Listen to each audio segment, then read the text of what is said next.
اور قرآن میں اللہ نے یہاں یہ بھی حکم دیا یغضوا من ابصارہم، اے ایمان والو اپنی نظروں کو جھکایا کرو، عورتوں کو تاک تاک کے مت دیکھا کرو۔ جو دیکھنے کی ہے تمہاری بیوی ہے، اس کو دیکھنے کا تمہیں ٹائم نہیں مل رہا، اور ساری دنیا کی انٹیوں کو تم نے دوست بنایا ہوا اپنا۔ اور اللہ نے عورتوں کو بھی حکم دیا کہ اپنی نظروں کی حفاظت کرے، ضرورت کے وقت دیکھنا جائز ہے، جہاں ذرہ برابر بھی شہوت کا فتنے کا اندیشہ ہو وہاں بالکل حرام ہے۔ اور ان آیتوں میں اللہ تعالیٰ نے مسلمان عورتوں کو پردے کا حکم دیا، یہ بہت امپورٹنٹ آیت ہے، بس یہ کہہ کے میں بیان ختم کرتا ہوں۔ اللہ نے فرمایا کہ عورت اپنی زینت ظاہر نہیں کر سکتی سوائے اپنے شوہر کے، او آبائہن، اور اپنے باپ دادا کے، او آبائی بعولتہن، اپنے شوہروں کے باپ دادا یعنی جو سسر کہتے ہیں وہ بھی محرم ہیں، اور ابنائہن، اپنے بیٹے، ابنائی بعولتہن، اپنے شوہر کے بیٹے جو ستیلا بیٹا کہلاتا ہے وہ بھی محرم ہے، اپنے بھائی، بنی اخوانہن، بھائیوں کے بیٹے جن کو بھتیجا کہا جاتا ہے، بنی اخواتہن، بہنوں کے بیٹے جن کو بھانجا کہا جاتا ہے، یہ ہیں محرم رشتے۔ ان کے علاوہ عورت کسی کے سامنے نہیں آ سکتی۔ دیور بھی داخل ہے اس میں، چچا زاد بھائی بھی داخل ہے، خالہ زاد بھائی بھی داخل ہے، پھوپھی زاد بھائی بھی داخل ہے۔ آج ہمارے گھروں میں کزنوں سے پردہ ختم ہو گیا، عجیب بیہودہ ماحول ہے گھروں کا، اتنی وحشت ہوتی ہے، کبھی دیکھنا ہوتا ہے تو کیسے رہتے ہو یار تم، کزنوں کے ساتھ ڈانس کر رہی ہیں، پتہ نہیں کیا کیسا گندا ماحول بنا دی۔ کبھی ان گھروں میں جا کے دیکھو جہاں پردے کا ماحول ہے، تمہیں اتنا سکون ملے گا، اتنی پاک دامن زندگی ہے، نہ مرد کو عورت پہ شبہات ہوتے ہیں، نہ عورت کو اپنے شوہر پہ شک ہوتا ہے۔ اس کو پتا ہے بھئی اس کی کزنیں اس کے سامنے نہیں آتی، میری بہنیں اس کے سامنے نہیں آتی۔ سالی اور بہنوئی کا بھی آپس میں کیا ہے؟ پردہ ہے۔ ہم کوئی غیر مسلم تھوڑی ہیں جو براڈ مائنڈڈ ہے بھائی، یہ پردہ ہے۔ بھابھی سے بھی، بھابھی کا آپ سے پردہ ہے۔ ہم جوائنٹ فیملی میں رہا کرتے تھے، الحمدللہ ہم 4 بھائی اور سب کی زوجات سب اکٹھے رہے ہیں، لیکن الحمدللہ یہ میں اس لیے بیان کر رہا ہوں، لوگ کہتے ہیں ایک فیملی میں رہ کے بھابیاں دیوروں سے پردہ نہیں کر سکتی، تو ہمارے ہاں تو ہوا ہے بھائی، کئی سال تک ہم اکٹھے رہے ہیں، سب پردہ ہوتا تھا ہمارے گھروں میں۔ اللہ حضرت مفتی رشید احمد صاحب رحمہ اللہ جو میرے شیخ و مرشد ہیں، ان کو جزائے خیر دے، انہوں نے ایسا پردہ کروایا، ان سے جب بیعت ہوئے تو ایسا زبردست پردہ الحمدللہ ہمارے گھر میں ہوا، تو ہم ایک ہی دسترخوان پہ کھاتے بھی تھے، پردے کے ساتھ کھاتے تھے۔ تو یہ خام ایک وہم ہے کہ بھئی جوائنٹ فیملی میں پردہ نہیں ہو سکتا، تو یہ غلط ہے بھائی۔ چچا زاد بھائی، خالہ زاد بھائی، پھوپھی زاد بھائی، مامو زاد بھائی، یہ سگے بھائی نہیں ہے، ان سے شادی جائز ہے۔ اسی طرح ممانی کا بھی پردہ ہے آپ سے، چچی کا بھی پردہ ہے آپ سے، چچی بھی نامحرم ہے، ممانی بھی نامحرم ہے۔ ماموں مر جائیں تو آپ اپنی ممانی سے شادی کر سکتے ہو، چاچا مر جائے تو آپ اپنی چاچی سے شادی کر سکتے ہو، تو نامحرم ہو گئی نا یہ۔ سسر بہو کبھی قیامت تک بھی شادی نہیں کر سکتے، یہ محرم ہے۔ تو فرق کرنا پڑے گا محرم اور نامحرم کا۔ لبرل لوگوں نے یہ فرق کو مذاق بنا دیا ہے، تو یہاں اللہ نے قرآن میں عورتوں کو حکم دیا ہے کہ یہ وہ لوگ ہیں جن کے سامنے تم آ سکتی ہو، اور یہ وہ لوگ ہیں جن کے سامنے تم نہیں آ سکتے۔ اور آخری بات کہہ کے بیان ختم کرتا ہوں، سسر عورت کے لیے محرم تو ہے بہو کے لیے، لیکن بہو اس کو بلا حائل ہاتھ نہیں لگا سکتی، خوب سمجھ لیں۔ سسر اور بہو آپس میں کیا ہیں؟ محرم ہے، پردہ نہیں ہے، لیکن سسر بہو سے مصافحہ بولو نا نہیں کر سکتا۔ ایک صاحب نے بتایا کہ میری شادی ہوئی ہے، میری بیگم کو چوڑیاں میرے ابا پہنا رہے ہیں ہاتھ میں، اور کہہ رہے مجھے تکلیف ہو رہی تھی یار، اچھا نہیں لگ رہا تھا، تو بالکل غلط ہے۔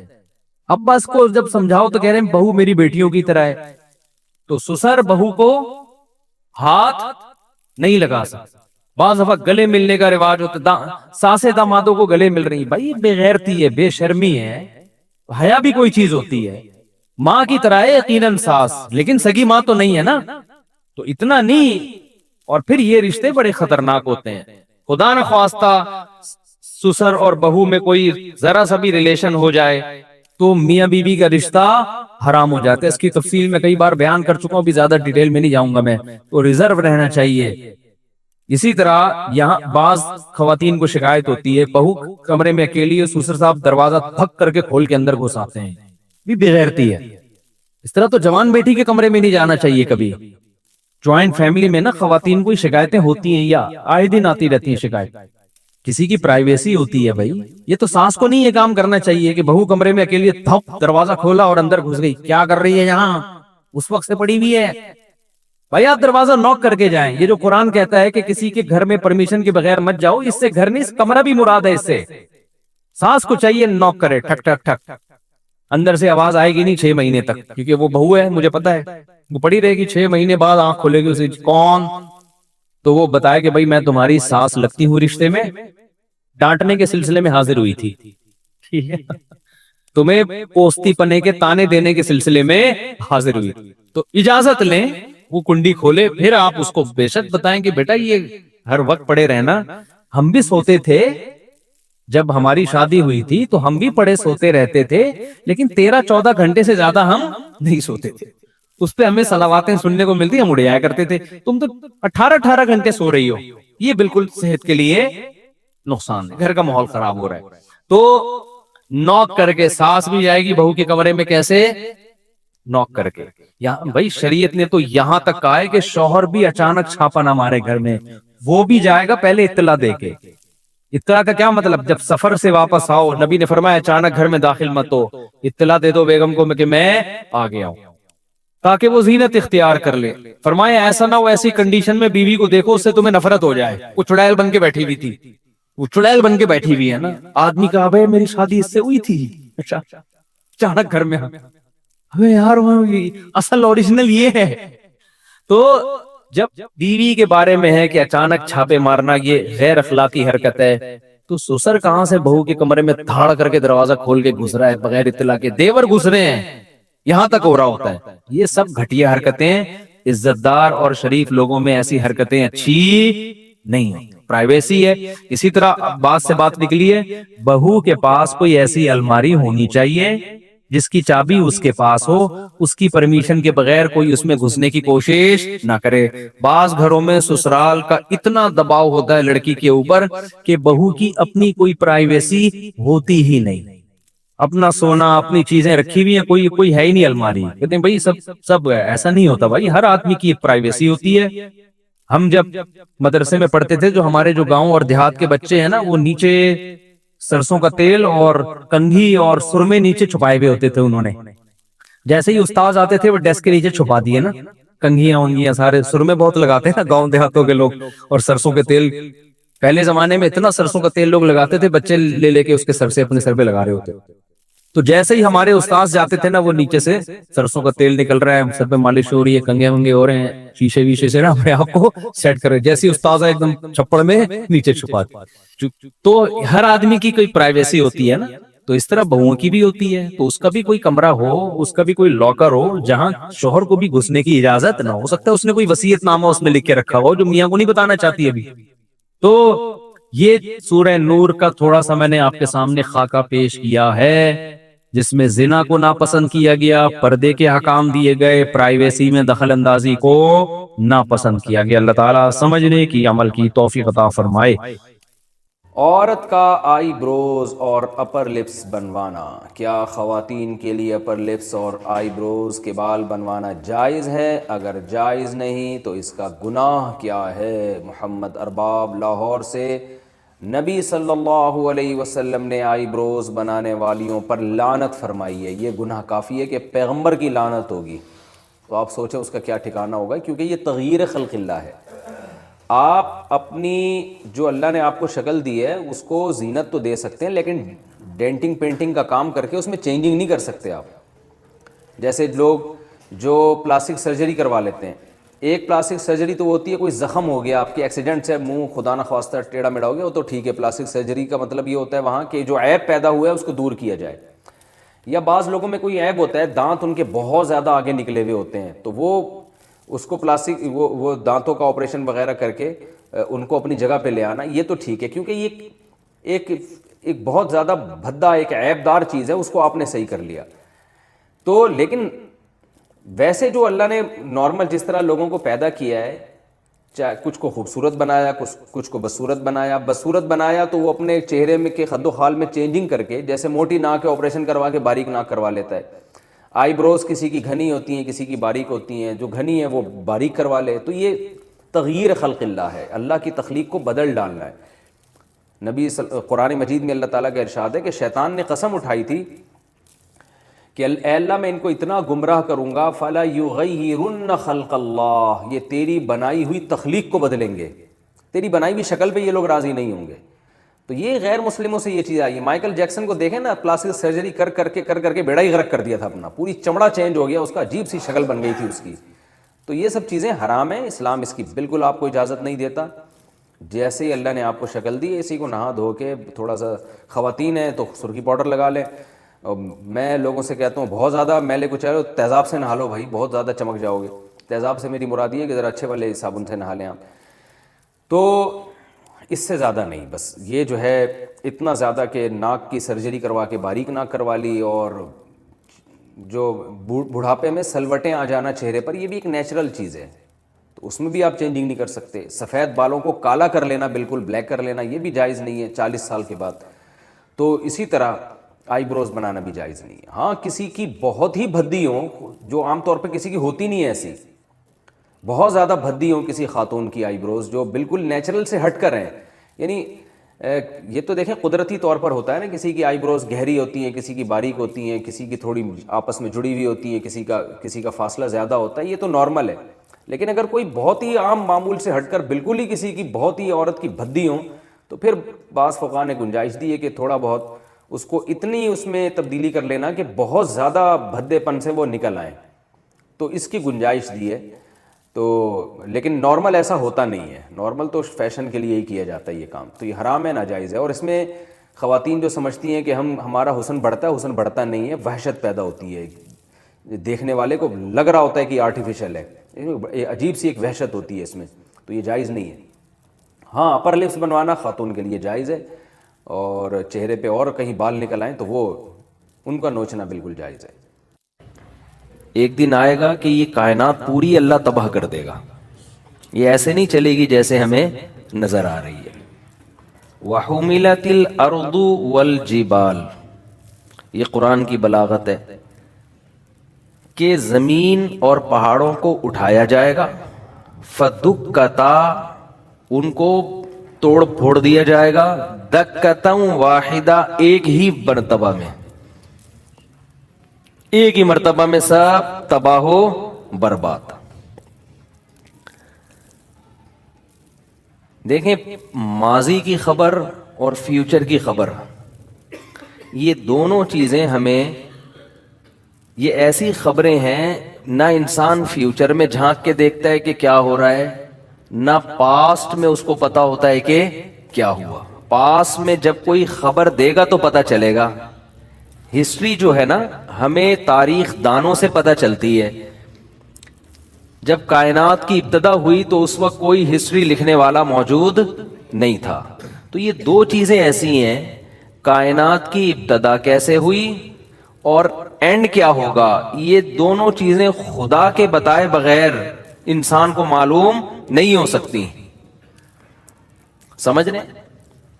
یہ پتہ ہی نہیں چل سکتا انسان کو کہ یہ ہوگا کیا فیوچر میں۔ مثال کے طور پر آپ نے کل صبح ناشتے میں کیا کھانا ہے، یہ کوئی سائنسدان بتا سکتا ہے آپ کو؟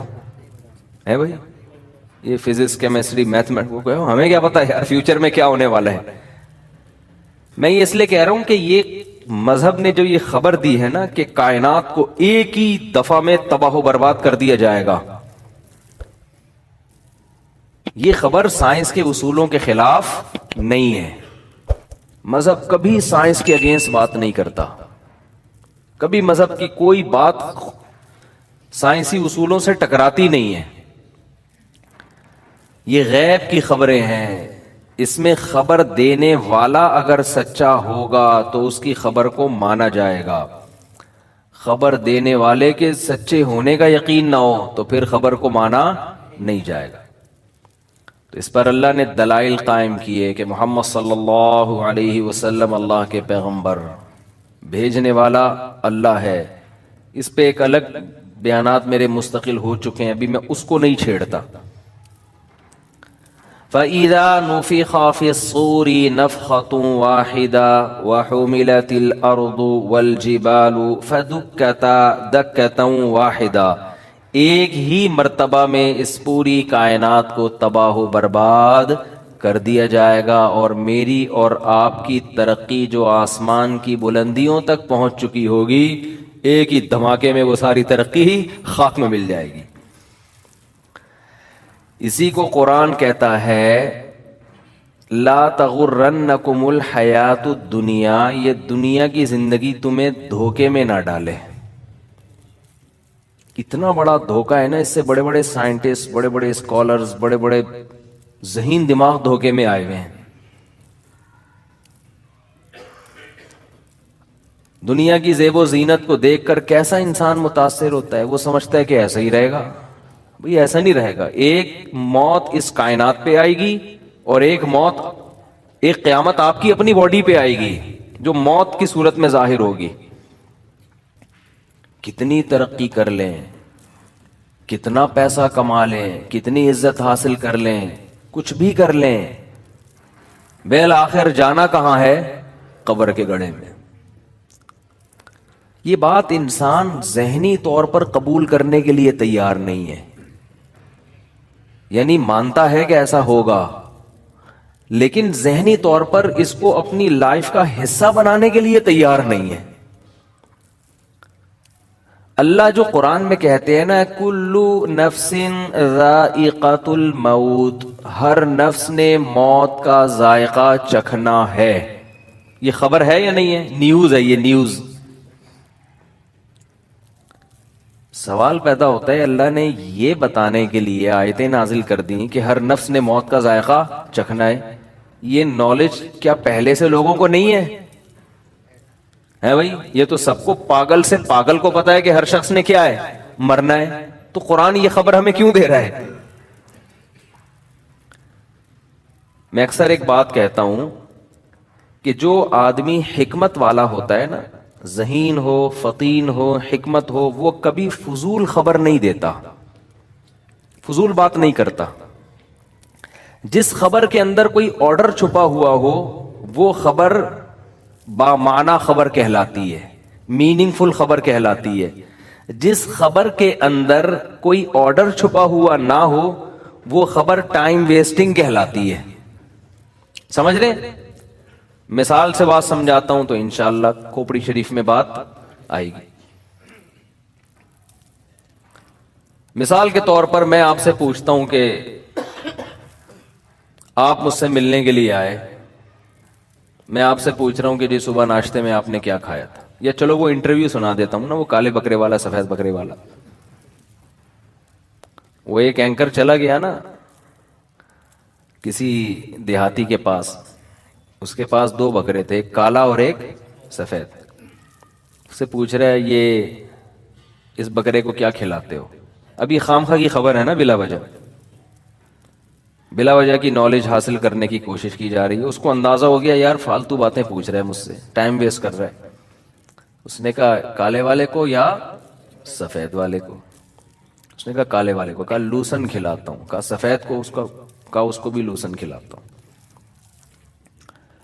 اس نے کہا اچھا بھائی۔ اس نے کہا اچھا یہ بتاؤ کہ کالے والے کی قیمت کتنی ہے؟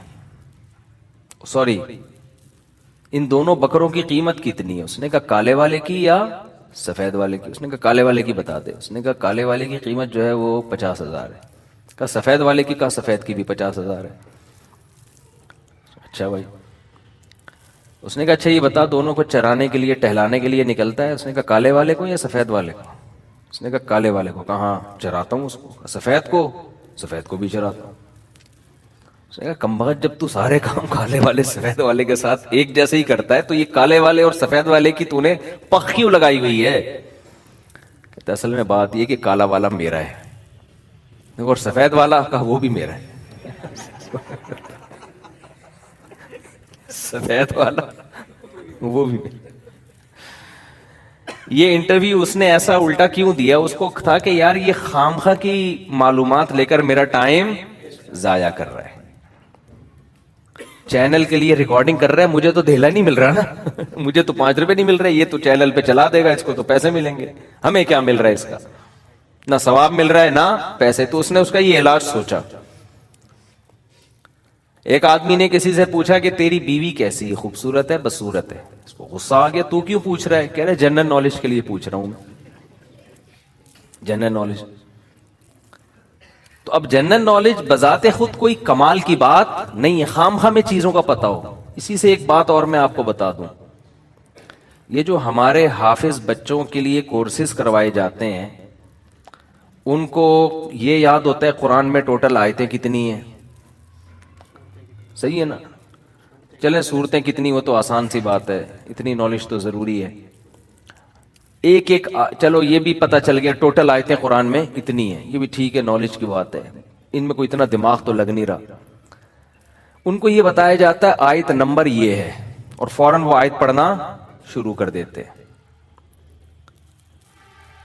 میں نے بھی ایسے بچے دیکھے ہیں, ان کو یہ بتایا جاتا ہے یہ والی آیت, تو فوراً وہ آیت پڑھنا, نمبر سے آیتیں یاد کر لیتے ہیں.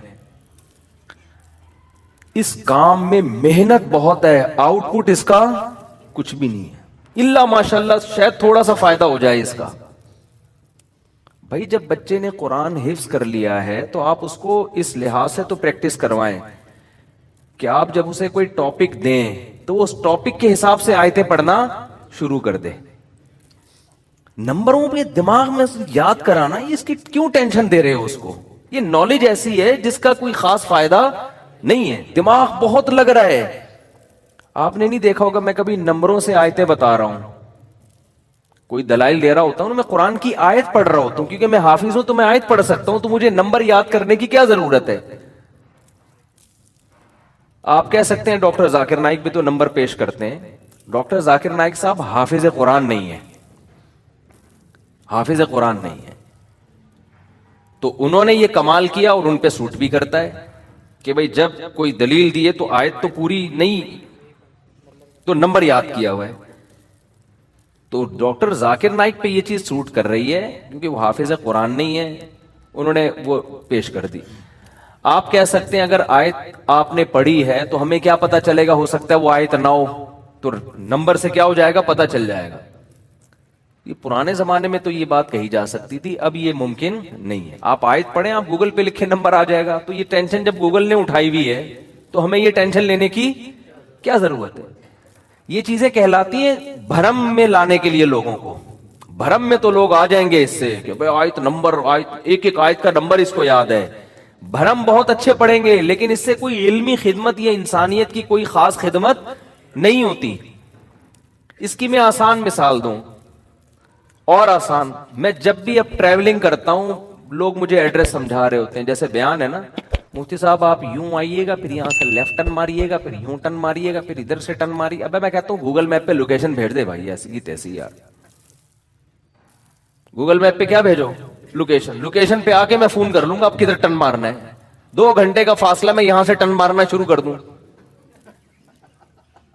ہے بھائی, میں اپنا دماغ کسی اور چیز میں کھپاؤں گا نا. لوکیشن بھیجو. تو ایک صاحب مجھے کہنے لگے مفتی صاحب آپ گوگل میپ کی لوکیشن کا بہت استعمال کر رہے ہو, اس کا نقصان یہ ہوگا کہ آپ کو راستے آئیں گے ہی نہیں, راستے یاد ہی نہیں ہوں گے نا. واقعی نقصان ہے یہ. جب سے یہ پہلے جب ہم سفر کرتے تھے, ہم نے صدر کہیں جانا ہے تو یہ خود ہی جاتے تھے, ہمیں پتا تھا. اب ہم میپ کے محتاج ہو گئے ہیں. واقعی ایسا ہے, اس کا یہ نقصان ہے کہ جب آپ میپ یوز کرنا سیکھ لو گے تو پھر آپ کو راستے یاد نہیں ہوتے. لیکن یہ نہیں دیکھ رہے کہ راستے یاد ہونا جو ایک نقصان ہے, تو اس نقصان کا کیا نقصان ہے کیا نہ ہو یاد, کہ کیا کرنا ہے یاد کر کے, بہت مشکل ہے. آپ کہہ سکتے ہیں کبھی گوگل میپ بند ہو گیا تو پھر کیا کریں گے, پھر تو آپ اندھے ہو جائیں گے. تو وہ ٹینشن جو ابھی لینی ہے وہ گوگل میپ کے بند ہونے کے بعد ہم لے لیں گے. صحیح ہے نا, سمجھ میں آ رہی ہے بات؟ کیونکہ گوگل میپ بند ہو نہ ہو اس کا یقین نہیں ہے. اور یہ جو آپ راستے خامخواہ میں یاد کرنے کی ٹینشن لے رہے ہو, یہ کوئی فوجی یاد کرے راستے کہ انڈیا کا, یا انڈیا والے یاد کرے پاکستان کا راستہ کیا ہے. گوگل اگر حکومت نے بند کر دیا, ان کے نیٹ ورک بند ہو گیا, تو فوج بیچارے کو کیا پتا. ان کے لیے تو ٹھیک ہے, ہم نے یہاں سے انڈا موڑ جانا ہے, ہم نے یہاں سے لانڈی جانا ہے, ہم نے یہاں سے پٹیل پاڑا جانا ہے, تو ہمیں کیا ضرورت ہے یار, ٹک میپ میں ڈالو, پتلی گلی سے نکلو. آپ کہہ سکتے ہیں کہ جب اس طرح ہم مشینیں استعمال کریں گے اور دماغ کو استعمال کرنا چھوڑ دیں گے تو نقصان یہ ہوگا کہ دماغ کام کرنا چھوڑ دے گا. یہ بھی ایک نقصان کی بات ہے. یہ واقعی صحیح بات ہے. اس کی مثال ایسے ہے جیسے کالو کا لیٹر جب سے آیا ہے نا, کیلکولیٹر کو میں پیار سے کالو کا لیٹر بولتا ہوں, تو اب لوگ 325 کو ضرب دینا 318 سے پہلے کھوپڑی سے ضرب دے رہے ہوتے تھے بیٹھ کے, ٹھیک ہے نا, یا لکھ کے حل کر رہے ہوتے تھے. اب جب سے کیلکولیٹر آیا ہے تو آپ اب ریاضی کا دماغ میں استعمال لوگوں نے ترک کر دیا ہے. تو اب بعض لوگ کہتے ہیں کہ نہیں جی وہ دماغ سے, تو بھائی دیکھو یہ یہاں بھی ہوتا ہے. دماغ جب استعمال نہیں ہوتا نا تو وہ کام کرنا چھوڑ دیتا ہے. یہ انسان کی فطرت ہے, عادت ہے. انسان کے جسم کا جو پارٹ بھی کام کرنا چھوڑے گا وہ پارٹ آہستہ آہستہ ناکارہ ہو جائے گا. ایکٹیو رہنے کے لیے آپ کو ضروری ہے کہ آپ چلیں, ہاتھوں سے ویٹ اٹھائیں, دماغ سے سوچیں. تو جب چیزیں یاد ہی نہیں کریں گے, دماغ میں انسٹال ہی نہیں ہوں گی, محفوظ ہی نہیں ہوں گی, تو دماغ کی میموری آہستہ آہستہ ویک ہو جائے گی. تو اس کا جواب یہ ہے کہ ہم یہ نہیں کہہ رہے کہ دماغ استعمال نہ کریں, ہم کہہ رہے ہیں جو کام مشین کر رہی ہے وہ مشین کو کرنے دو, جو کام مشین نہیں کر سکتی اس پہ دماغ استعمال کرو. سمجھتے ہو؟ مشینوں نے جو کام اپنے ذمہ لے لیا ہے وہ مشین کے دماغ پہ ڈالو. جو مشین, بہت سارے کام مشین نہیں کر سکتی. مشین قرآن حفظ کر سکتی ہے, کرے گی تو اس کی کھوپڑی میں ہوگا نا, آپ کی کھوپڑی میں تھوڑی ہوگا. آپ بجائے راستے یاد کرنے کے کہ انڈا موڑ سے مجھے اس نے بتایا یوں جانا ہے, پھر یوں جانا ہے, یوں جانا ہے, اس کے بجائے آپ اتنی دیر میں قرآن کی کوئی سورت یاد کر لو یار. کیا خیال ہے بھائی؟ کوئی سورت یاد کر لو قرآن مجید کی, کوئی انگلش کا کوئی اچھا سا جملہ یاد کر لو. آئی لو یو جواب میں آئی لو یو ٹو, یہ رٹا لگا کے یاد کر لو, یہ یاد کر لو. اس کے بہت فائدے ہوں گے, آپ کی 4 شادیاں ہو سکتی ہیں اس سے. کوئی کسی ڈھنگ کی چیز میں دماغ کو لگاؤ. سمجھتے ہو؟ تو اس لیے خام خواہ کے بھرم میں لانا لوگوں کو. ہمارے ایک استاذ ہیں, میرے شیخ و مرشد جن سے میں بیعت ہوں, میں ان کے ساتھ حج پہ گیا تو انہوں نے اسکائپ پہ بات کرنی تھی یا اور کوئی ویڈیو کال کرنی تھی, کیا کرنا تھا. انہوں نے کہا کہ بھئی یہ سافٹ ویئر جو بھی ہے انہوں نے انسٹال کیا وغیرہ وغیرہ, انہوں نے بات کی. تو ان کا اسسٹنٹ تھا ان کے ساتھ نا, وہ لیپ ٹاپ کا ماہر تھا, وہ سارے کام ان کو کر کے. میں نے کہا حضرت آپ یہ خود سیکھ لیں. انہوں نے کہا یار جو کام وہ کر سکتا ہے میں کیوں سیکھوں, وہ میرا کام جب اس سے ہو رہا ہے تو میں کچھ اور سیکھوں نا. میں آگے کی چیز سیکھوں, میں وہ کام سیکھوں جو دوسرے نہیں سیکھ سکتے. تو ان کی بات مجھے یہ بہت معقول لگی کہ آپ اپنی صلاحیتوں کا اندازہ لگاؤ, اس صلاحیت کے لحاظ سے آپ چیزوں کو سیکھو. جو کام مشین کا ہے وہ آپ کا نہیں ہے, وہ مشین پہ ڈال دو, اس سے آگے جاؤ آپ. اب ایک صاحب تھے وہ کیلکولیٹر کا استعمال نہیں کرتے, وہ بیٹھے ہوئے ہوتے گھنٹے لگا کے نا 325 کو 845 سے لکھ لکھ کے ضرب دے رہے ہیں. تو میں نے کہا جتنی دیر میں آپ ضرب دو گے نا اتنی دیر میں چیزوں کی قیمتیں بڑھ چکی ہوں گی. یہ چیز 325 کی رہے گی نہیں, یہ 340 کی ہو چکی ہوگی. ٹھک کر کے کیلکولیٹر میں ڈالو, وہ بتا دے گا بس, اور کچھ نہیں کرو. میں اپنی وصیتیں لکھتا ہوں نا, وصیت, بھائی اللہ نہ کرے آج اگر مر گئے تو کہاں کتنا پیسہ کس کا ہے میرے پاس, کس کی امانت ہے, کس کی زکوٰۃ ہے, کس کا صدقہ ہے, جو کہاں دینا ہے. بھائی موت کا تو کوئی پتہ نہیں ہے. تو یہ ساری چیزیں میں نے اپلیکیشن میں وہ کی ہوئی ہیں, گوگل پہ اپلیکیشن ہے, پاسورڈ ہے اس کا. اس میں کیا ہے, پہلے میں ڈائریاں لکھتا تھا بیٹھ کے, وسیم بھائی کے اتنے پیسے دینے ہیں, سلیم کے اتنے پیسے دینے ہیں, ستار کے اتنے پیسے دینے ہیں, اور فلانے نمبر سے اتنے پیسے لینے ہیں, اور پھر یہ میرے بینک میں اتنے پیسے زکوٰۃ کے پڑے ہوئے ہیں, یہ میرے نہیں ہیں, یہ فلاں جگہ دینے ہیں, اتنے پیسے کسی کی امانت ہے, یہ فلاں جگہ دینی ہے. ایک ایک چیز, پھر اس میں جو تبدیلی ہو رہی ہے وہ روزانہ بیٹھ کے. جب سے میں تلاش میں تھا کوئی ایپ آ جائے تو پتا چلا جی ایک ایسی اچھی اپلیکیشن آئی ہوئی ہے, ٹک کر کے اس میں فوراً سارا سیٹ اپ کر دیا, اس کا پاسورڈ شیئر کر دیا اور اسی میں وصیت نامہ لکھ دیا, اور اسی کی پی ڈی ایف بھی, تاکہ اس میں کسی کو یہ شبہ نہ ہو کہ کوئی چینجنگ کی ہے. تو پی ڈی ایف بھی, پی ڈی ایف میں تو چینجنگ نہیں ہوتی نا, تو ایسا سیٹ اپ بنا دیا. بات کیا ہو گئی, اب وصیت پر بھی عمل ہو رہا ہے. جیسے ہی اللہ نہ کرے اللہ تو کرے گا, انا للہ تو ہوگا, لیکن ابھی فوراً نہ ہو جائے, دیر سے ہو تو زیادہ اچھا ہے, ذرا خوشی زیادہ ہوگی. صحیح ہے نا. تو انا للہ تو سب کا ہونا ہے.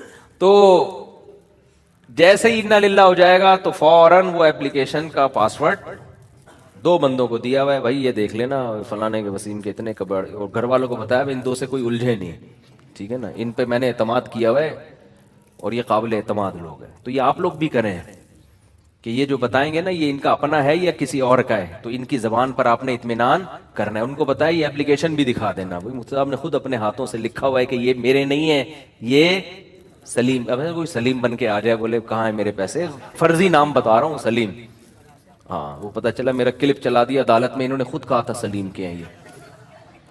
تو بہت بڑا مسئلہ ہے بھائی، یہ بھی وصیت کی بات آئی ہے تو یہ بھی عرض کروں، چونکہ مرنے کا پروگرام ہی نہیں ہے، ہم سمجھتے ہی نہیں ہے کہ میں ابھی مر سکتا ہوں، اس لیے جو دھاندلیاں ہو رہی ہیں، جو پیسے، کچھ دن پہلے میرے سامنے خبر آئی کہ ایک صاحب نے 20 کروڑ روپے کی پراپرٹی خریدی، 20 کروڑ روپے اسٹیٹ ایجنٹ کو دے دیے، فائل اپنے نام کرانی تھی، اگلے دن کرانی تھی، اس نے کہا ٹھیک ہے صبح آ کے مجھ سے فائل لے لینا، شام کو دیا ہے، کہا کہ صبح مجھ سے فائل آ کے لے لینا، صبح سے پہلے پہلے اس اسٹیٹ ایجنٹ کو یا بلڈر کو ہارٹ اٹیک ہوا اور اس کا انا للہ ہو گیا۔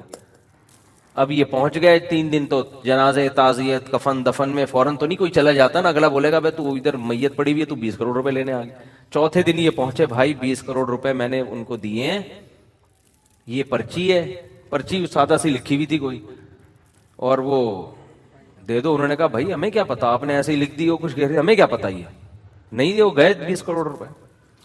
اور وارثوں کا بھی اس لحاظ سے قصور نہیں ہے کہ بھائی ہو سکتا ہے کوئی فراڈی آیا، ہمیں کیا پتا، کوئی گواہ تو ہے نہیں۔ وجہ کیا ہے کہ اس نے یہ فرض کر لیا تھا کہ اسٹیٹ ایجنٹ ابھی 6 مہینے مزید زندہ رہے گا، جب تک فائل میرے نام نہیں ہو جاتی یہ نہیں مرے گا۔ اسٹیٹ ایجنٹ بھی کوئی بے دین آدمی نہیں تھا، لیکن اس کا بھی یہ خیال نہیں تھا یار شام کو میں نے فائل لی ہے، صبح کو میں دے دوں گا، اس میں کون سا۔ لیکن وہی بات ہے، قرآن بار بار کہہ رہا ہے بھائی کسی بھی وقت مر سکتے ہو، نبی صلی اللہ علیہ وسلم نے وصیتیں لکھنے کا حکم دیا ہے، قرآن کہہ رہا ہے جب بھی کوئی پیسوں کا بڑا لین دین ہو اس کو لکھو، گواہ بھی بناؤ اس پہ، صرف ریٹن میں لانا کافی نہیں ہے، گواہ بناؤ اس پہ، 2 مرد نہ ہو تو 1 مرد 2 عورتیں، 4 عورتیں بھی نہیں چلیں گی، 40 عورتیں بھی نہیں چلیں گی، عورتوں کے ساتھ 1 بندہ ہونا ضروری ہے۔ تو اتنا اہمیت ہے، قرآن بیان کر رہا ہے مالی لین دین میں گڑبڑ نہ ہو، لیکن گڑبڑیں ہو رہی ہیں، کیوں؟ آپ نے یہ فرض کیا ہوا ہے کہ بھائی نہ میرا بھی مرنے کا فی الحال کوئی پروگرام ہے، کیونکہ میں نے کل ہی ٹیسٹ کروایا تھا، سب چیزیں بالکل صحیح آئی تھی میری، حالانکہ ٹیسٹ بھی نہیں کروایا ہوا ہوتا، لیکن ایک مثال دے رہا ہوں، بھائی میری تو سب چیزیں صحیح آئی ہیں۔ اور بھائی آپ نے ٹیسٹ اگر کروا بھی لیا ہو، ای سی جی بھی صحیح آیا، شوگر بھی صحیح ہے، کڈنی بھی ٹھیک کام کر رہا ہے، حادثہ تو ہو سکتا ہے نا، کیا ڈاکٹر یہ بتائے گا کہ آپ کے باڈی اتنی لوہے کی بن چکی ہے کہ ٹرک کے نیچے بھی اگر آپ آ گئے تو نہیں مریں گے آپ کو اگر گولی بھی لگ گئی تو آپ نہیں مریں گے، یہ بتا سکتا ہے ڈاکٹر؟ تو بھائی گولی بھی لگ سکتی ہے، ٹرک کے نیچے بھی آ سکتے ہیں، ٹینشن سے بھی مر سکتے ہیں، آپ کی دوسری شادی ہو گئی، ڈھام مر گئے آپ، پتہ چل گیا پہلی والی کو، یہ بھی ہو سکتا ہے، حقیقت ہے یہ۔ آپ نے چھپ کے شادی کی ہوئی تھی، پہلی بیوی کو پتہ چل گیا، اور جب وہ اس نے ری ایکشن کیا تو آپ مر گئے، ٹینشن سے کچھ بھی ہو سکتا ہے، یا تو وہ مر گئی یا آپ مر گئے، دیا تو وہ مر گئی ٹینشن سے، کچھ بھی، کوئی بھی کسی بھی ٹائم پہ دنیا سے جا سکتا ہے۔ تو اس لیے یہ وصیتیں گوگل ڈرائیو پہ یا ان چیزوں پہ کہیں سیو رکھا کرو اپنی، آپ کو یہ ہر وقت احساس ہونا چاہیے بھائی اس ٹائم پہ اگر مر گیا تو میرے وارثوں کو کسی قسم کی کوئی کنفیوژن نہیں ہونی چاہیے، ان کو پتا ہو کس کا پیسہ کہاں ہے، کس کو دینا ہے، کیا کرنا ہے، اور لاکر کا پاسورڈ بھی قبر میں نہ لے کے جایا کرو اپنے ساتھ ٹھیک ہے نا، اپنے قابل اعتماد لوگوں کو وہ پاسورڈ بتاؤ، اور بتاؤ یہ آپ نے کھولنا ہے، ہر ایک کو کھولنے کی اجازت نہیں ہے۔ ایسے کیسز ہمارے پاس بہت سارے آ چکے ہیں کہ ابا کا انتقال ہوا، اماں نے ابا کا لاکر کھولا، اس کے بعد پتہ ہی نہیں اندر سے نکلا کیا، اماں کسی کو بتانے کے لیے تیار ہیں ہی نہیں، بچے میں کھلبلی مچی ہوئی, اما بتاؤ تو صحیح کیا نکلا اندر سے. اما نے آدھا بتایا, آدھا ماموں کو دے دیا. ٹھیک ہے, مائیں بھی ایسا کر رہی ہوتی ہیں. بڑا بھائی بھی بعض دفعہ وہ پاورفل ہوتا ہے, وہ کر لیتا ہے, اور جو دیندار ہوتا ہے وہ 2 نمبری پتہ ہے کس نام پہ کرتا ہے, وہ کہتا ہے بھی نکال کے رکھو, بعد میں اس کو دیکھیں گے, دوں گا میں سب کو اس کا حق, لیکن ذرا آرام سے کریں گے, جلدی نہیں ہے. چھپا لیا اس نے. پھر اس کے دل میں شیطان وسوسے سے ڈالتا ہے, ابے تیرے چھوٹے بھائی ہیں نا, تو ان کو وراثت دینے کے بجائے اس سے بزنس کر, بزنس کرے گا, پیسہ آئے گا تو بھی ان کو کھلائے گا, انہی کے لیے میں کر رہا ہوں. اس طرح سے دھاندلی کر کر کے جائیدادیں ہڑپ کر لیتے ہیں. کیونکہ جو دیندار ہوتا ہے نا, اس کا ہمارے حضرت فرمایا کرتے تھے, مولوی کا شیطان بھی مولوی ہوتا ہے. وہ اس کو شریعت کا لیبل لگا کے غلطیاں کرواتا ہے اس سے. وہ اس کو جو ہے نا, جو مولوی ٹائپ کے لوگ ہوتے ہیں ان کا شیطان مولوی ٹائپ کا ہوتا ہے, جو مولوی ہوتے ہیں ان کا شیطان مولوی ہوتا ہے, جو مولوی ٹائپ کے ہوتے ہیں وہ بھی مولوی ٹائپ کا. جو شیطان اتنا ماہر ہے, وہ ہر ایک کو ہر فیلڈ کا ماہر ہوتا ہے شیطان. اس کو پتا ہے اس بندے کو میں نے کہاں کیسے گمراہ کرنا ہے. آپ کو پتا ہے یہ جو عیسائیوں میں شرک آیا, یہ شیطان لے کر آیا نا. تو کیا شیطان نے عیسائیوں کو عیسیٰ علیہ السلام کے خلاف بغاوت پہ وقت اکسایا تھا کیا؟ مذہب سے دور ہٹایا ان کو؟ نا نا نا نا. وہ جانتا تھا کہ یہ لوگ عیسیٰ ابن مریم کے اتنے معجزے دیکھ چکے ہیں, اتنے کہ یہ اب عیسیٰ ابن مریم سے دور ہونے والے نہیں ہیں. ان کو آپ کے نبی ہونے پر اتنا یقین ہے کہ میں اگر ان کو یہ وسوسے ڈالوں گا کہ وہ نبی نہیں تھے تو ٹائم ویسٹنگ کے علاوہ کچھ بھی حاصل نہیں ہوگا. ٹائم ویسٹنگ ہے.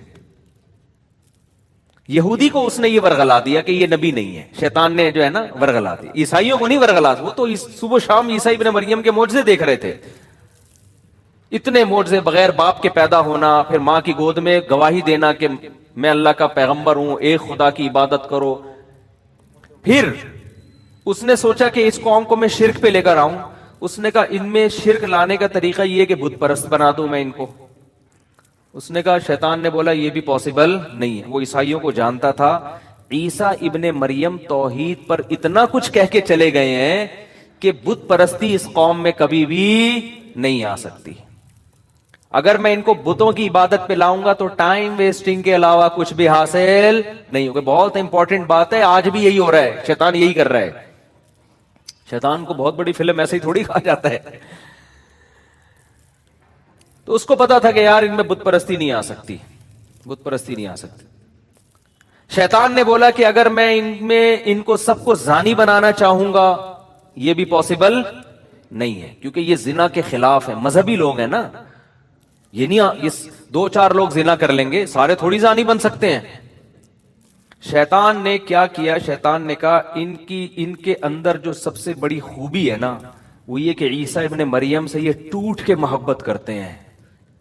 اس محبت میں یہ کمپرومائز کرنے کے لیے تیار نہیں. یہ خوبی, اسی خوبی کو ان کی سب سے بڑی خامی بنا دو,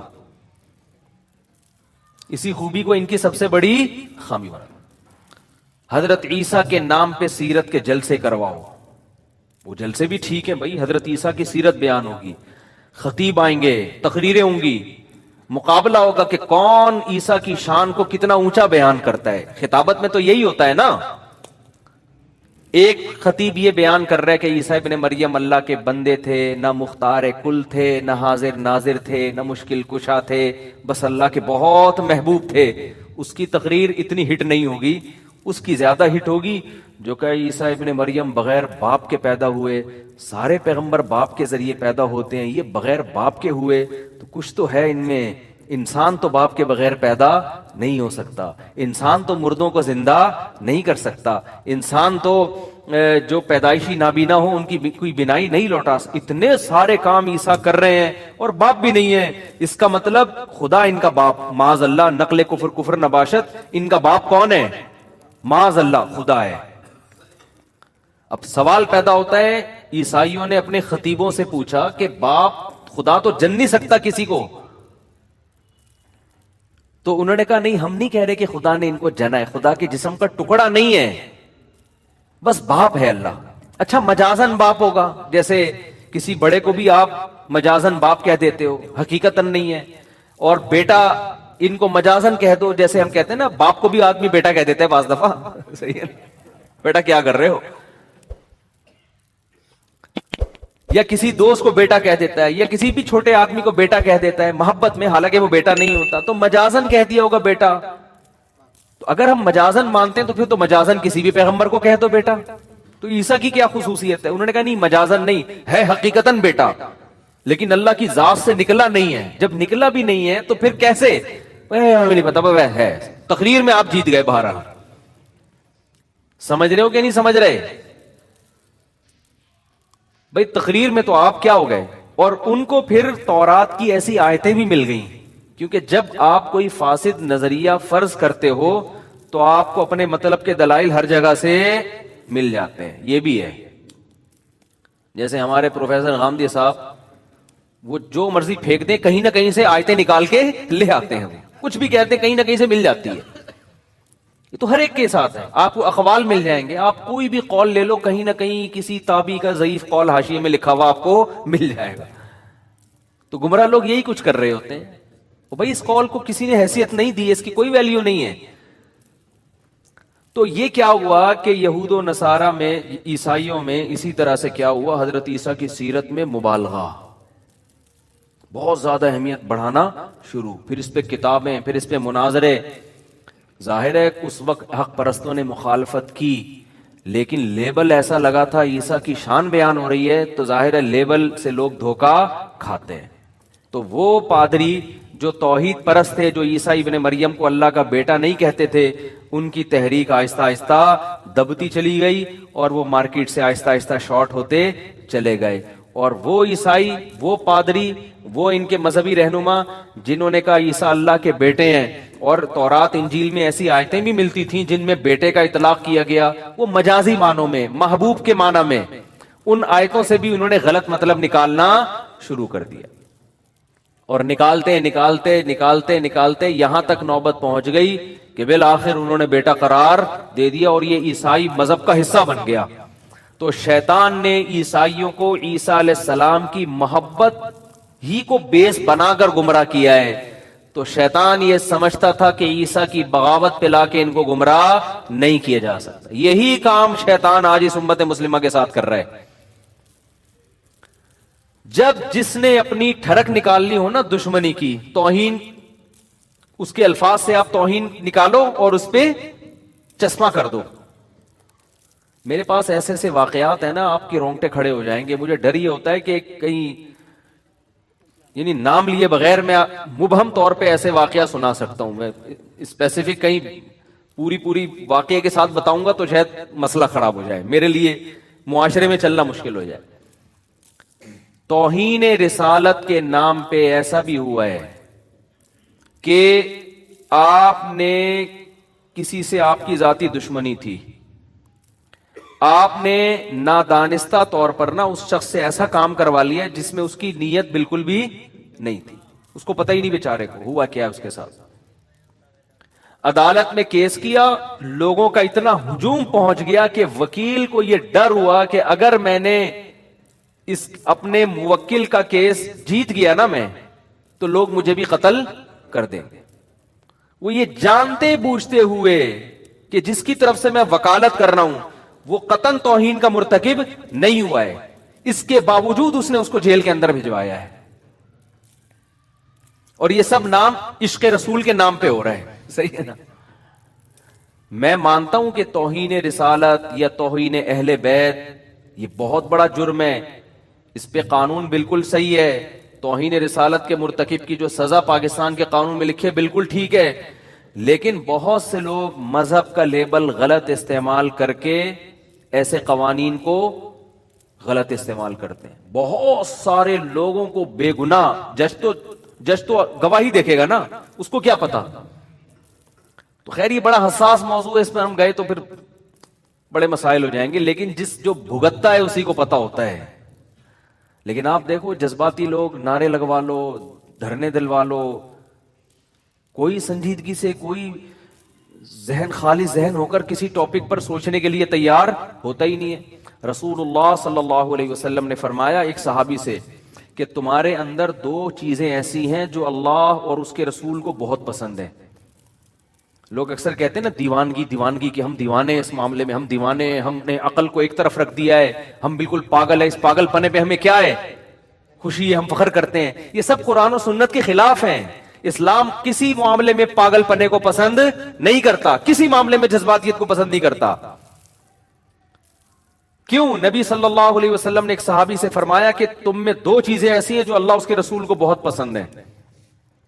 حالانکہ نبی نے کسی کے چہرے پر اس کی تعریف کرنے سے منع کیا ہے، لیکن یہاں نبی صحابی کی تعریف کر رہے ہیں ان کے سامنے.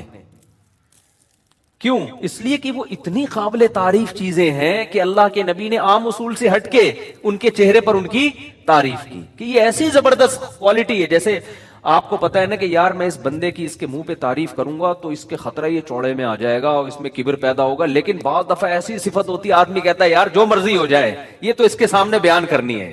یار ایسی کوالٹی ایسی زبردست. یعنی بعض دفعہ آپ کو کسی سے حسد ہوتا ہے، جیلسی ہوتی ہے، لیکن وہ ایسا کام کر لیتا ہے آپ حسد کے باوجود کہتے ہو یار ماننا پڑے گا اس بندے نے کام بڑا خاندانی کیا. یہ بندہ جو جہلم گیا نا اور اس نے جو 48 گھنٹے کا ٹائم دیا اور پوری ٹائم دے کے تمیز سے واپس آیا، اگر آپ میں تھوڑی سی سینس ہوگی نا، آپ کو کتنا بھی حسد ہو، آپ کتنے بھی جیلسی ہو، آپ کتنے بھی ہمارے نظریات سے اتفاق نہ کرتے ہو، آپ بولو گے یار کام کیا کر دیا ہے خاندانی، اور سامنے والے کے پاس پنپنے کا کوئی موقع دیا نہیں. اب آپ کلپ ریکارڈ کراتے رہو، بیٹھتے رہو، پھینکتے رہو، بیٹھ گئے. پبلک تو اب بھی سن لے گی. آپ اب اس کی ایک یہی مثال آ گئی. میں اپنی تعریفیں نہیں کرتا الحمدللہ، مجھے شوق نہیں ہے، میں قابل تعریف ہوں بھی نہیں، لیکن یہ ایسا خاندانی کام ہو گیا نا کہ میرا دل کیا یار کوئی کرے نہ کرے ہم خود ہی کر لیں. میرا اپنا تو اتنا جوش میں آ گیا یار کام ہم نے کیا کر لیا ہے، خاندانی کر لیا. حالانکہ میں اپنے کسی کام کو خاندانی نہیں کہتا، ہم تو نالائق، لیکن یہ کام ٹائٹ ہو گیا تو استاد تیری تمیز سے گئے ہم. کیا کدھر سے آ گئی یہ ٹاپک. چلو خیر. تو رسول اللہ صلی اللہ علیہ وسلم ان صحابی سے کیا فرما رہے ہیں؟ تمہارے اندر دو خصلتیں ایسی ہیں جو اللہ اور اس کے رسول کو بہت زیادہ پسند ہیں. وہ کیا ہے؟ الحلم والاناہ. یہ سیکھنے کی چیز ہے، میرے بھی سیکھنے کی، آپ کے بھی. میرے اندر بھی یہ عیب ہے کہ یہ دو صفات ہمارے اندر بھی نہیں ہے، آپ کے بھی ہو سکتا ہے. یہ سیکھنے کی چیز ہے. فرمایا ایک حلم، حلم کہتے ہیں برداشت، ایک ہے الاناہ. اناہ کہتے ہیں جلد بازی کے اگینسٹ، یعنی جلد بازی نہ ہو. ہر چیز میں آپ میچور سنجیدہ ہو کے اس کے تمام پازیٹو نیگیٹو پہلوؤں پہ غور کر کے فیصلہ کریں. آپ یہ جو ہے نا ایک دم کھوپڑی گھوم گئی میری، یہ جو آج کل ایک فیشن ہے، بھائی فلاں نے ایسی بات کی میری تو کھوپڑی گھوم گئی، میں تو کرتا. ابے بھائی تو کھوپڑی تیری جس کے سامنے گھومی ہے، اگر اس کی تھوڑی سی گھوم گئی نا، تیری پوری 180 ڈگری پہ گھوم جائے اور اس کی صرف 1 ڈگری گھوم جائے، وہ اتنا پاورفل ہے کہ اس کا ایک ڈگری تیرے 180 ڈگری پہ بھاری ہوگا. تو کر کے کیا آیا ہے؟ ہمارے ایک جاننے والے نا بھری محفل میں اپنے باس کو یعنی فحش گالیاں دے کے آ گئے اور آ کے بتا رہے ہیں بھائی میں نے تو باس کو سنا دی. اس کے باس پاورفل آدمی تھا، اس نے کیس کر کے اندر کرا دیا. اب جیل کے اندر جا رہے ہیں. یار کیا ہو گیا یار، بڑی ٹینشن. اس کے بعد جا کے اس کے ہاتھ پاؤں جوڑے، اس کے پاؤں کے سر معاف کرتے، اس نے معاف کر کے بری کر دیا. تو یہ وہ لوگ ہیں جن کی کھوپڑی کسی بھی ٹائم پہ گھوم سکتی ہے. تو یہ کوئی کمال نہیں ہے ایک دم کھوپڑی گھومتے ہیں. ٹھیک ہے آدمی بعض دفعہ مذاق میں مجازن کہہ دیتا ہے کہ میری کھوپڑی گھوم گئی، لیکن فی نفسی ہی یہ کوئی اچھا کام نہیں ہے. الحلم کا معنی برداشت. برداشت کسے کہتے ہیں؟ کہ جیسے ہی کوئی بات آئی فوراً ری ایکشن نہیں ہونا چاہیے. سوچو، برداشت کرو، غصے پہ کنٹرول کرو. جب ٹھنڈا ہو جاؤں گا اس وقت بیٹھ کے فیصلہ کروں گا. اور انات کا مطلب فیصلے میں جلد بازی نہیں. جلد بازی کا مطلب کیا ہے؟ کیا 6 مہینے بعد فیصلہ کرنا ہے آپ نے؟ نا نا نا نا نا. بعض فیصلے تو ایک دن میں کرنے ہوتے ہیں. جلد بازی کی یہ ڈیفینیشن نہیں ہے کہ فوراً فیصلہ نہیں، یا 1 سال بعد، یا 5 سال بعد، یا 10 سال بعد. نا نا نا. جلد بازی میں فیصلے کا مطلب یہ ہے کہ جب تک آپ نے کسی کام کا ارادہ کر لیا، آپ نے کر لیا کہ یار اس کا میں نے یہ ری ایکشن دینا ہے، تو اس ری ایکشن پہ جب تک اس کے تمام پازیٹو اور نیگیٹو پہلوؤں پہ غور نہ کر لیں اچھی طرح سے، اس وقت تک آپ نے فیصلہ نہیں کرنا کہ میں نے ری ایکٹ کرنا کیا ہے. چاہے وہ 1 منٹ میں کر لیں آپ، چاہے 1 سال میں کریں. بعض لوگ 1 منٹ کے اندر تجزیہ کر لیتے ہیں، تو وہ 1 منٹ میں اگر فیصلہ کر لیں گے تو یہ جلد بازی والا فیصلہ نہیں کہلائے گا. بعض 1 سال میں بھی نہیں کر پاتے، وہ 10 سال میں بھی کریں گے تو جلد بازی والا فیصلہ کہلائے گا. نہیں آ رہی بات؟ میرا خیال ہے یہ کوالٹی کسی کے اندر پیدا ہو جائے تو دنیا میں اس سے زیادہ کامیاب انسان کوئی نہیں ہے. اور سب سے زیادہ یہ کوالٹی ہمارے پیغمبر صلی اللہ علیہ وسلم میں تھی. یہی وجہ ہے کہ 23 سال میں پورے عرب کی کایا پلٹ دیا آپ نے. 23 سال میں ایسے پلٹ کے رکھ دیا پورے معاشرے کو. ایک معاشرہ جس میں جہالت، ایک معاشرہ جس میں توہم پرستی، فضول نظریات، ایک معاشرہ جو بیت اللہ کے اندر 360 بتوں کو رکھ کے پوجتا ہے. تو 13 سال تو آپ دعوت دیتے رہے. لیکن کیسی پالیسی آپ صلی اللہ علیہ وسلم نے اختیار کی ہیں کہ 23 سال میں ایسا کھڑا کر دیا امت کو کہ پوری دنیا میں اسلام پھیل گیا تھوڑے عرصے کے اندر. ایسی جماعت تیار کر دی. اس میں کیا ہے؟ آپ نبی کی سیرت میں ہر جگہ ایک چیز دیکھیں گے، جلد بازی آپ کو نظر نہیں آئے گی، غصہ نظر نہیں آئے گا، برداشت نظر آئے گی ہر جگہ. صلح حدیبیہ دیکھ لینا. صلح حدیبیہ میں 400 صحابہ فدائی حملے کے لیے تیار ہیں. فدائی ہی ہے نا کہ ہم جب تک ہماری شہادت نہیں ہو جاتی ہم لڑتے رہیں گے. ایک طرف اتنا جوش، اتنی طاقت، اتنی قوت، دوسری طرف صلح کے لیے کیا ہو رہا ہے؟ کتنی ایسی شرطیں رکھی جا رہی ہیں جو ساری مسلمانوں کے اگینسٹ جا رہی ہیں کہ بھئی وہاں سے کوئی مسلمان ہو کے اگر مدینہ آئے گا تو اس کو فوراً واپس کیا جائے گا. ادھر سے کوئی اگر کافر ہو کے چلا گیا تو ہم واپس کرنے کے مجاز نہیں ہے. نبی نے یہ شرط مانی. کیوں؟ آپ کو پتا تھا کہ اس سے جنگ ٹل رہی ہے. جنگ ٹالنے میں جو اسلام کو فائدہ ہے وہ جنگ کرنے میں فائدہ نہیں ہے. یہ 1400 صحابہ موت پر بیعت تو لے چکے ہیں، لیکن اگر ان کو شہید ہی کروانا ہے تو میرا تو سارا سرمایہ ہے، یہ تو لڑ کے شہید ہو جائیں گے. آگے تو پورا عرب کھڑا ہوا ہے، کس سے لڑیں گے یہ؟ تو میں نے ان کی بھی تو حفاظت کرنی ہے نا. آپ کے ماتحت لوگ اگر جان دینے کے لیے حاضر ہیں تو یہ ان کی خوبی ہے. لیڈر کی خوبی ہے کہ ان کی جان کو بچائے. ہو اس کی خوبی یہ نہیں کہ ٹھیک ہے جی چلو بسم اللہ کرو، اللہ مدد کرے گا. اللہ مدد کرے گا جب آپ زمینی قواعد پورے کریں گے، پھر مدد کرے گا. نوح علیہ الصلوۃ والسلام 40 لوگ ایمان لائے تھے، پوری دنیا ایک طرف تھی. کہیں بھی نہیں ملتا کہ نوح علیہ السلام نے علم جہاد بلند کر دیا ہو کہ ہم 40 لوگ ہیں اب ہم لڑیں گے اللہ غالب کرے گا. کیونکہ اسباب کی دنیا میں 40 آدمی 40 لاکھ سے یا 40,000 سے لڑ نہیں سکتے. گراؤنڈ ریئلٹی کو دیکھ کر فیصلہ کیا جائے گا. آپ کہہ سکتے ہیں بدر میں بھی تو 313,000 پہ غالب آ گئے. تو بدر کی لڑائی اتفاقاً ہوئی ہے، رسول اللہ صلی اللہ علیہ وسلم کے ارادے سے نہیں ہوئی ہے. ارادے سے اسلام میں جو سب سے پہلی لڑائی ہوئی ہے نا وہ فتح مکہ ہے. اس میں نبی نے پہل کی ہے. 10,000 کا لشکر تھا جس کو مکہ پہ لے جا کے آپ نے حملہ کیا. اس سے پہلے کوئی لڑائی نبی نے خود پہل نہیں کی ہے. ہمیشہ ان کی طرف سے پہل ہوتی تھی، آپ ڈیفینس کرتے تھے اپنا. تو ڈیفینس تو بہرحال کرنا ہے نا، تھوڑے ہوں یا زیادہ ہوں. لیکن جہاں فتح مکہ سے پہلے آپ کو لڑائی کا موقع مل رہا ہے نا حملہ کرنے کا، وہاں آپ جنگ کو ٹال رہے ہیں کہ بھئی پہلے اپنے آپ کو تو سیف کرو. آج کیا دینداروں میں یہ خوبی نظر آتی ہے؟ مار دو، پھوڑ دو، توڑ دو. کبھی چیف کے خلاف تقریریں، کبھی فوج کے خلاف، کبھی ایجنسیوں کے خلاف، کبھی حکمرانوں کے خلاف. اس سے عوام بڑی خوش ہوتی ہے. بھائی حکومت کا پٹھو نہیں ہے، ڈنکے کی چوٹ پہ وزیر اعظم کے خلاف بولتا ہے، ڈنکے کی چوٹ پہ فوج کے خلاف بولتا ہے، ڈنکے کی چوٹ پہ جج کے خلاف بولتا ہے. بول کے آؤٹ پٹ کیا ہے اس کا؟ نتیجہ کیا نکلا؟ کیا جج صحیح ہو گیا؟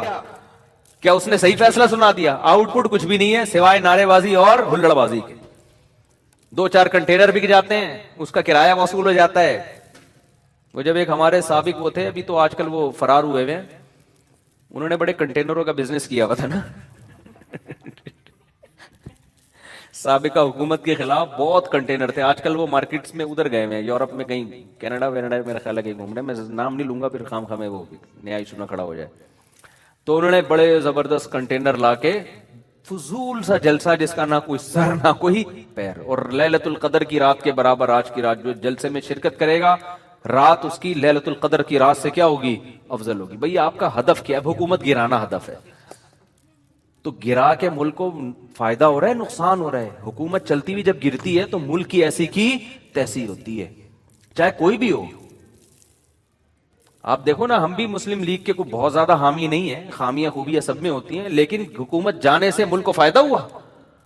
ایماندار لیڈر آئے نہ آئے وہ ایک الگ بحث ہے, میں بھی پی ٹی آئی کی طرف نہیں جا رہا, لیکن جو آپ ماہرین سے ملو گے وہ کہیں گے بھائی حکومت اپنا ٹائم کمپلیٹ کرے, پھر بے شک دوسرا آدمی آئے, پھر آپ اس پہ بحث کریں ایماندار ہے نیک ہے جو بھی ہے, جو ہم بھی کرتے رہتے ہیں کبھی کبھار غلطی سے, جو کرنا نہیں چاہیے, کیونکہ ایک نیا ایشو کھڑا ہو جاتا ہے کہ آپ نے عمران خان کو اچھا آدمی کیوں بول دیا. تو ہم نے کون سا قرآن حدیث بیان کر رہے ہیں, اپنی رائے بیان کی, بھائی ہو سکتا ہے ہم سے غلطی ہوئی ہو, تو اس میں کیا ایسا, تو اس لیے میں نے یہ ٹاپک ہی چھوڑ دیا ہے. لیکن اصولی طور پر کیا ہے کہ ہمارے عوام بھی جذباتی, کسی لیڈر نے بھی کنٹینر لا کے رکھ دیا اسلام آباد میں, اس وزیر اعظم کو گراؤ. ایسا نہیں ہے کہ عوام پہلے ماہرین سے کوئی رابطہ کرے کہ بھائی کیا اس سے ملک کو, فی الحال یہ حکومت اگر چلی گئی ہمارا لیڈر تو آ جائے گا لیکن ملک کی واٹ تو نہیں لگ جائے گی کہیں, اس سے کسی کو کوئی غرض نہیں. بس مہنگائی بڑھ گئی ہے اور پیٹرول مہنگا ہو گیا ہے, گرا دو اس کو. ابے گرانے سے مہنگائی ڈبل ہو جائے گی. آپ دیکھو نا, حکومت گئی تو یہ گوادر والا پروجیکٹ کتنی تیزی سے بڑھ رہا تھا, اس کی ایسی کی تیسی ہو گئی کہ نہیں ہو گئی؟ ہم نے تو 2023 کی خوشخبریاں سنائی بھی تھی لوگوں کو, میرے بیانات ہیں میں نے سارے ہٹوائے اپنے بیانات پہ, ہٹا یار لوگ ہمیں ماریں گے پکڑ کے کہ 2023 میں ہم سونے کے نوالے کھائیں گے. میرے بیانات ہیں, پروجیکٹر پہ پورا کیلکولیشن کر کے میں سمجھا رہا ہوں کہ ادھر گوادر پورٹ بنے گی, ادھر سے کنٹینر سے اتنا ٹیکس لیا جائے گا, اتنا ٹیکس ہے تو پھر اتنا ہمارا جو ہے نا سرمایہ بڑھنا شروع ہو جائیں گے. پوری کیلکولیشن کر کے میں نے 5-10 سال پہلے پوری کیلکولیشن کر کے بتایا کہ انشاءاللہ 2023 میں کھلا کھائیں گے تو ننگا نہائیں گے, معذرت کے ساتھ. لیکن وہ کیا ہے کہ گورنمنٹ کی وہ کمپلیٹ ہی نہیں کرنے دیا گیا پروجیکٹ. وہ پروجیکٹ ابھی چل رہا تھا کہ حکومت گئی, جس سے گرین بس کا سارا یہ جو ہمارا کراچی کھدا پڑا ہوا ہے, سارے پروجیکٹ جہاں تھے وہیں کے وہیں دھرے کے دھرے. اب نئی حکومت آ کے تو اس کو تو بہت ٹائم لگتا ہے اس کو اٹھانے میں, لیکن قوم کے سامنے آپ یہ باتیں نہیں کر سکتے. قوم ہے جذباتی, اس کو نعرے چلے, مہنگائی ہو گئی اڑا دو, یہ کر دو, فلانا کر دو. تو بس یہ ہر گھر میں بھی یہی چل رہا ہے. بیگن نے الٹی بات کی, رکھ کے لگا دیا نا رکھ کے لگا دیا. ابے بھائی ہو سکتا ہے یہ آپ کو الٹی لگ رہی ہو, یہ بات حقیقت میں الٹی نہ ہو. سنو تو صحیح, تحقیق تو کرو. آپ کے منہ سے ہو سکتا ہے سچی مچی میں بدبو ہی آ رہی ہو وہ بول رہی ہے آپ کے منہ سے بدبو آ رہی ہے, آپ کو غصہ آ گیا. اسی طرح بیگم نے آپ کے موبائل میں کسی کا نمبر دیکھ لیا, ایک دم بدگمان ہو گئی, یہ کون ہے بھائی, یہ لڑکی کون ہے بھائی. ہو سکتا ہے یار آپ کی چچی ہو, آپ کی ممانی ہو, لیکن ایک دم جوش میں. یہ ہماری قوم کا ایک المیہ ہے, یہ اس کا غذاؤں سے بھی بڑا گہرا تعلق ہے, خوب سمجھ لو.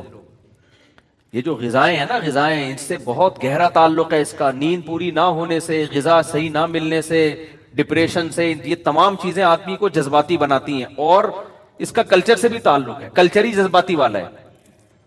میں نے تو بہت ساری قوموں کو دیکھ لیا نا, مجھے پتا چل جاتا ہے کون سے لوگ ایسے ہیں جن میں ٹھہراؤ ہے, کون سے لوگ ایسے ہیں جن میں ہلڑ بازی. مثال کے طور پر آپ بعض علاقے ایسے ہیں جس میں اگر آپ کی بائک کسی کی بائک سے ٹکرا گئی تو بعض قومیں ایسی ہیں وہ کہے گا, ہنسے گا, ارے یار تھوڑا احتیاط ہے, چلا جائے گا. بعض جگہوں پر ایسا ہوتا ہے ٹکراؤ, اندھا ہے نظر نہیں آتا ہے, وہ بھی آگے جواب دے گا میں اندھا نہیں تو اندھا ہے, لڑ رہے گتھم گتھا. ابے تم نہ اس کو کوئی فائدہ ہو رہا ہے اس لڑائی کا, نہ اس کو کوئی فائدہ ہو رہا ہے. ٹکرا گئی, السلام علیکم وعلیکم السلام, چلو بھائی آئندہ احتیاط کرو. اگلا بھی خود ہی سوچے گا یار اس طرح بائک ٹکرا بھی سکتی ہے, اب طرح تمیز سے چلو. یہ کلچر ہے, گھروں میں بھی ایسا ہی ہے, خاندانوں میں بھی ایسا ہی ہے کہ بعض جذباتی ہوتے ہیں. ہمیں یاد ہے ہمارے جب گارڈ وارڈ آنا شروع ہوئے نا تو کچھ تو آئے چلے گئے, تو میں نے دیکھا کچھ ہمارے گارڈ ہیں جو ایک دم سے کھوپڑی گھوم جاتی ہے ان کی. میں کہیں گاڑی اپنی پارک کر رہا ہوں, آگے رکشے والا کھڑا ہے, تو ہم رکشے والے سے ہم چاہ رہے تھے یار تھوڑا آگے لے جاؤ ہمیں گاڑی, یہاں آپ تو چھوٹی سی رکشا ہے, آپ کہیں بھی لے جا سکتے ہو تو آرام سے. جا کے نا میں نے ایک دن دیکھ لیا, میں نے اس کو بلایا, میں نے کہا بھائی یہ تیرے باپ کی سڑک تو نہیں ہے نا, یہ رکشا تیرے باپ کا ہے نہ, ہم کوئی گورنمنٹ کے کوئی آفیسر ہیں جو آ کے, اول تو یہ حکومت کے کسی آفیسر پہ بھی یہ چیزیں زیب نہیں کرتی ہے, تو تکبر ہے. وہ اگر کہہ رہا ہے نہیں ہٹ رہا میں تو نہ ہٹے, وہ ہمارے جیسی جتنی اس کی جگہ اتنی ہماری جگہ ہے. اس کو سمجھا کے نا, خیر وہ بیچارہ اللہ اس کو دنیا اور آخرت کی بھلائی ہے, پھر صحیح ہو گیا ہوگا, وہ ابھی یہاں ہے نہیں لیکن صحیح ہو گیا ہوگا میرا خیال ہے. تو یہ چیز یہ بہت مشکل سے ٹھیک ہوتی ہے, یہ چیز یہ انسان میں انسٹال ہو جاتی ہیں ایسی چیزیں کہ ایک بات آرام سے کہی جا سکتی ہے اور آپ اس کو الٹے طریقے سے کہنا شروع کر دو. اور زیادہ تر جو گھریلو جھگڑے, ملکی جھگڑے, پھڈے, یہ سارے اسی بیس پر ہوتے ہیں کہ آپ ایک دم ایکسائٹڈ ہوتے ہیں اور ایک بات تمیز سے کہنے کی تھی, سمجھانے کی تھی, آپ فائرنگ کرنا شروع کر دیتے ہیں, کھوپڑی گھومتی ہے. اور یہ فیشن بن گیا, میری کھوپڑی گھوم جاتی ہے, میں تو یوں. تو وہ جتنے سارے حادثات ہوتے ہیں کھوپڑی گھومنے والوں کے ساتھ ہی ہوتے ہیں, نارمل لوگوں کے ساتھ زیادہ تر حادثات نہیں. ان کے ساتھ ویسے ایک ہی حادثہ ہوتا ہے, کبھی دوسری شادی ہو جاتی ہے ان کی, اس کے علاوہ ان کے حادثہ ہوتے ہی نہیں ان کے ساتھ. تو تمام پہلوؤں پہ آپ نے غور کرنا. تو یہاں بھی ایسا ہی ہے کہ اللہ نے بتایا ہر نفس نے موت کا ذائقہ چکھنا ہے. تو آدمی کہتے ہیں اللہ یہ بتانے کی کیا ضرورت ہے, تو ڈاکٹر بھی بتاتے ہیں, تو ہم خود ہی دیکھ رہے ہیں, ہمارے دادا دنیا سے چلے گئے, نانا بھی چلے گئے, فلاں بھی چلے گئے, ہم بھی چلے جائیں گے. تو اللہ بتا رہا ہے کہ یہ میں تمہیں جو خبر دے رہا ہوں نا, اس کے اندر آرڈر چھپا ہوا ہے کہ ہر نفس نے موت کا ذائقہ چکھنا ہے. اٹ مینس کہ تم نے دنیا میں رہنا نہیں ہے, لہذا ایک آرڈر نہیں سینکڑوں آرڈر چھپے ہوئے اس کے اندر. یہ دنیا دل لگانے کی جگہ نہیں ہے, یہاں کی ٹینشنوں کو ٹینشن بس سمجھو ختم ہو جائے گی, یہاں کی خوشیوں پہ اترانے کی ضرورت نہیں ہے. بحریہ ٹاؤن میں پلاٹ مل گیا تو زیادہ چوڑے میں آنے کی ضرورت نہیں ہے, جانا کہاں ہے, قبرستان میں. اگر بحریہ میں پلاٹ خریدنے کے پیسے نہیں ہیں اور سارے دوست وہاں پر بلڈنگیں بنا رہے ہیں اور تم رکشے میں گھوم رہے ہو اور دیکھ دیکھ کے حسرت کر رہے ہو, تو بھی ٹینشن لینے کی ضرورت نہیں ہے. جتنے دوست بحریہ ٹاؤن میں پراپرٹی بنا رہے ہیں 10 15 20 سال کے بعد مارکیٹ سے شارٹ, تم بھی قبر میں اتنے ہی تمہاری لاش پہ بھی کیڑے ہوں گے جتنے ان کی لاش پہ کیڑے ہیں. ٹھیک ہے نا, ٹینشن لینے کی ضرورت نہیں ہے.